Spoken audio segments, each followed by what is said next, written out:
तो हेलो दोस्तों, राधे राधे, जय श्री कृष्णा। कैसे हैं आप लोग? उम्मीद है आप लोग अच्छे होंगे और अपनी पढ़ाई बढ़िया से कर रहे होंगे। जैसा कि भाई मैंने आप लोगों से वादा किया था कि एसआई और यूपी कांस्टेबल और यूपी होमगार्ड के लिए जो जीएस का पोर्शन है, जो मेन मेन टॉपिक हैं, मैं आप लोगों को करवाऊंगा। लेकिन कुछ समस्या हो गई, मेरा फ़ोन टूट गया भाई, उसकी वजह से अब वीडियो बराबर अपलोड नहीं हो पाई। लेकिन भाई अब एक फ़ोन का थोड़ा जो है इधर उधर से प्रबंध कर लिया हूँ मैं। अब डेली का डेली आप लोग टॉपिक बताएंगे, मैं उस पर वीडियो बना दूंगा। या फिर फिलहाल तो सिलेबस को लेके हम वीडियो बनाएंगे, एक एक वीडियो जो है डेली का डेली ख़त्म करेंगे। और आप सभी को पता ही है कि एसआई का और यूपी कांस्टेबल यूपी होमगार्ड सभी का एग्ज़ाम डेट आ ही चुका है। अब टाइमिंग बहुत कम ही बचा है, तो ज़्यादा बात ना करते हुए डायरेक्ट भैया क्लास शुरू करते हैं। और आज हमारा टॉपिक है अनुसूची, जो संविधान का टॉपिक है, और ज़्यादा से ज़्यादा यहाँ से क्वेश्चन फंसते हैं। और ये केवल होमगार्ड में ही नहीं आएगा, एसआई में भी आएगा, एसएससी जीडी आपका है उसमें भी आ सकता है, और आ सकता है कि आता ही है। और यूपी पुलिस में तो टॉपिक है ही है। तो देख लेते हैं बहुत साधारण भाषा में, और मैंने बहुत छोटा करके इसको अपने नोट्स की तरह लिख दिया है। अगर आप चाहते हैं कि नोट्स बनाना, तो यहाँ से आप बना सकते हैं। चलिए देख लेते हैं एक सरसरी नज़र में। तो भाई जो अपना संविधान है, जो बाबा साहब ने लिखा, उसमें कुछ अनुसूचियाँ बनाई गई। पहले शुरुआत में अनुसूचियाँ कम थीं, अब थोड़ी बढ़ाई गई। तो वही देख लेते हैं पूरा ब्यौरा कि अनुसूची जो एक है उसमें संविधान में क्या कहा गया है। तो अनुसूची एक में बताया गया है कि राज्य प्लस उनका नाम और अनुशासन, UT United state, union territories, मतलब केंद्र शासित प्रदेश, जिसको हम तो हिंदी में बोलते हैं।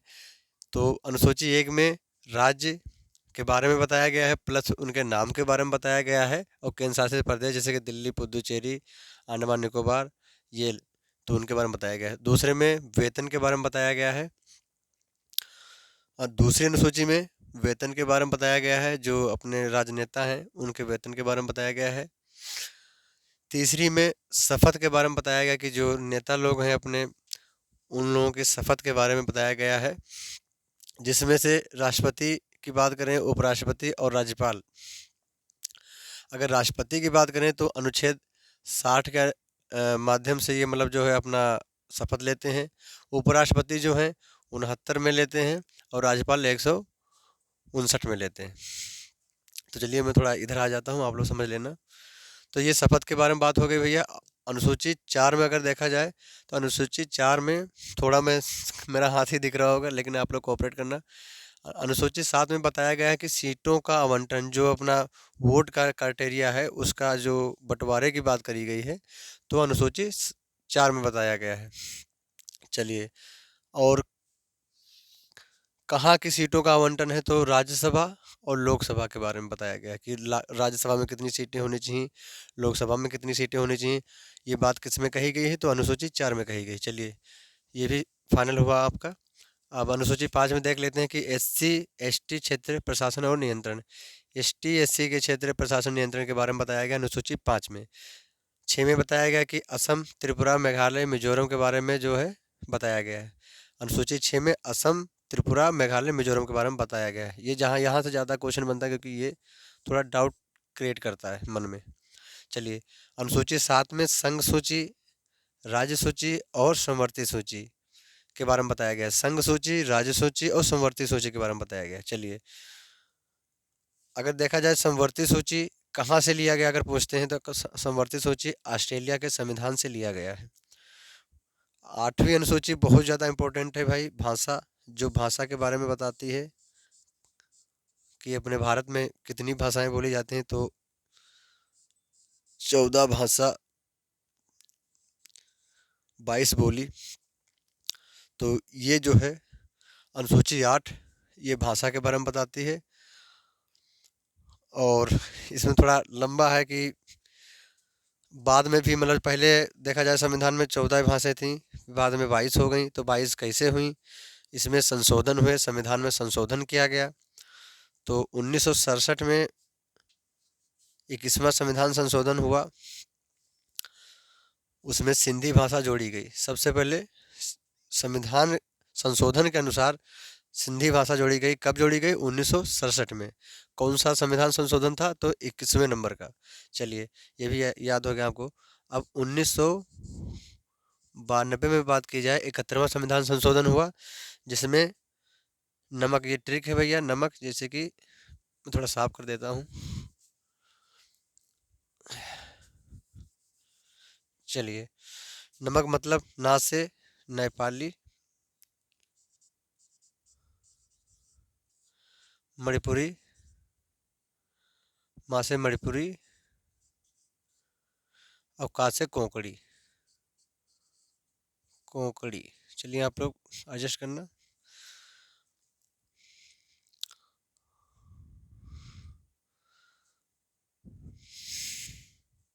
हाँ, सॉरी। हाँ, 1992 में 71वां संविधान संशोधन हुआ, जिसमें नमक, ये इसकी ट्रिक है, नेपाली, मणिपुरी, कोंकणी, ये 3 भाषाएं जोड़ी गई। फिर है 1993। हाँ, 1993 में 92वें नंबर का संविधान संशोधन हुआ, जिसमें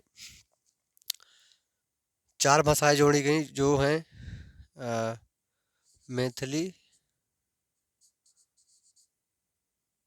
मैथिली,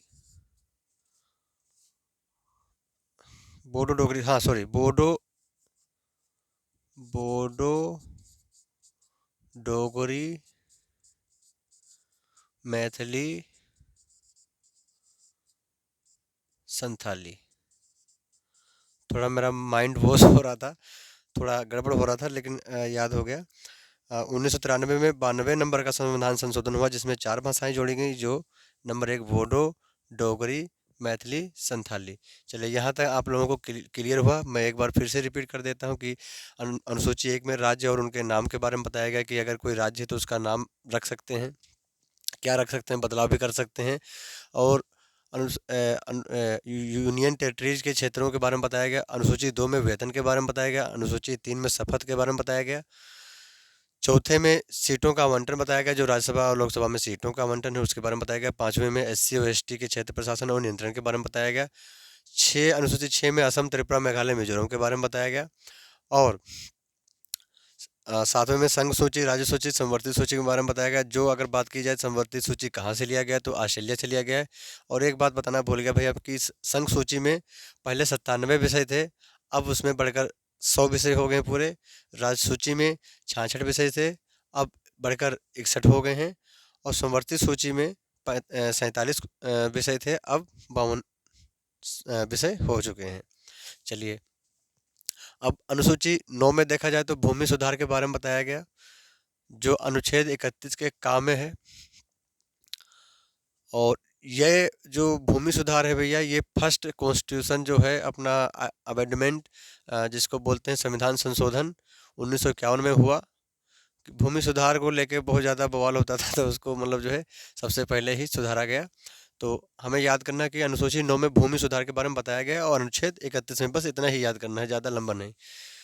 और अनुसूची 10 में दल बदल के बारे में बताया गया। ये संविधान 92वें नंबर का संविधान था, संशोधन था, 1985 में हुआ। 1985 में दल बदल, जैसे कि एक मान लिया जाए कि आप एक नेता हैं और 4-5 पार्टियां हैं, और आप एक पार्टी में कार्यरत हैं, और अगर कोई प्रलोभन आपको दूसरी पार्टी का दे रहा है कि भाई मैं आपको ये पद दे दूंगा, इससे बड़ा ही पद दे दूंगा, और आप मौजूदा दूसरी पार्टी में हैं, मंत्री के पद पे हैं या किसी प्रकार से किसी भी पद पे हैं, अगर दूसरा आपको प्रलोभन दे रहा है, दूसरी जो टीम है, दूसरा जो जिसको बोल दल है, तो आप उधर चले जाते हैं। अगर फिर आपको कोई प्रलोभन देता है तीसरा कि भाई आप हमारी दल में आ जाइए, मैं आपको ये पद दे दूंगा, तो आप फिर वहाँ चले जाते हैं। तो ये जो प्रक्रिया से इसमें बहुत ज़्यादा गड़बड़ होती है कि एक से फिर दूसरे में जाना, फिर दूसरे से तीसरे में जाना। तो इसी को रोकने के लिए दल बदल कानून लागू किया गया कि आप दल जो है अपना नहीं बदल सकते हैं। अब मतलब जो है, आप अगर बदलना चाहते हैं तो उसके लिए आप पहले बताएंगे 6-7 महीना पहले कि हम भाई हम बदलना चाह रहे हैं, तब आप बदल सकते हैं। बाकी अगर देखा जाए कि एक नेताजी थे, वो एक ही दिन में 3 पार्टी चेंज किए थे, उन्हीं की वजह से ही मतलब जो है दल बदल कानून जारी किया गया। तो अनुसूचित 10 में दा से दल, दा से दल बदल, आप याद कर लेना, ये ट्रिक है बढ़िया। और कब हुआ? 92 नंबर का था ये, 1985 में हुआ। चलिए ये याद हो गया आप लोगों को। फिर देख लेते हैं अनुसूची 11। 11 में क्या बताया गया कि पंचायती राज्यों के बारे में बताया गया। ये कौन से नंबर का संविधान संशोधन था भैया? तो ये 73 नंबर का था। कब हुआ? 1992 में बना और 1993 में लागू किया गया। चलिए 1992 में बना था और 93 में लागू किया गया। पंचायतों के बारे में बताया गया और कितने कौन से नंबर का था? 73वें नंबर का था। चलिए कितने विषयों की बात करता है ये? तो 29 विषयों की बात करता है। ये भी आप याद करते चलना साथ में। अब बात करते हैं अनुसूची 12 की। इसमें क्या बताया गया? तो इसमें नगर पालिका के बारे में बताया गया है। कौन सा संविधान संशोधन है? तो ये ऊपर 73वां हो गया भैया 11 नंबर का, 12वें में 74वां मतलब जो है संविधान संशोधन हुआ। कब हुआ? 1993 में हुआ। चलिए इसमें कितने विषयों पे बात की जाती है? तो 18 विषयों में बात की जाती है। अब भाई मैंने इससे पहले क्लास डाला था, उसका रिवीजन करा दूं, यहाँ से क्वेश्चन बन जाते हैं। अगर भाग भाग में पढ़ा चुका हूँ भैया, भाग इससे पहले मैंने वीडियो डाला था। तो भाग एक में अगर बात की जाए तो भाग एक जो है वो अनुच्छेद 1 से लेके 4 तक बात करता है। किसकी बात करता है? तो संघ राज्य की बात करता है। चलिए भाग दो में भाग दो में अनुच्छेद कौन से कहाँ तक है? तो 5 से 11 तक अनुच्छेद की बात करता है। किस चीज़ की बात करता है? तो नागरिकता की बात करता है। भाग 3 में अनुच्छेद 12 से 35 तक है, जिसमें मौलिक अधिकार की बात करता है। अगर बात की जाए कि मौलिक अधिकार कहाँ से लिए गए हैं, तो यूएसए से, मतलब अमेरिका से